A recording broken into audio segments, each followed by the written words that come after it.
and to this August study. Good afternoon.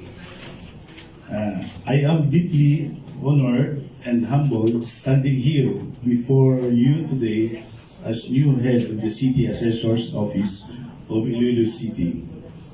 First and foremost, I would especially like to thank our beloved City Mayor, Jerry P. Treñas, for entrusting to me this position.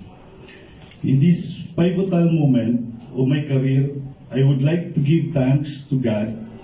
Without Him, I wouldn't be here in front of you. To my family who is ever supportive since day one, to my friends, colleagues, and mentor, thank you for guiding me through this achievement.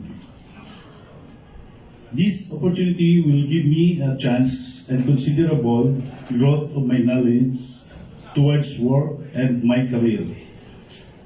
My leadership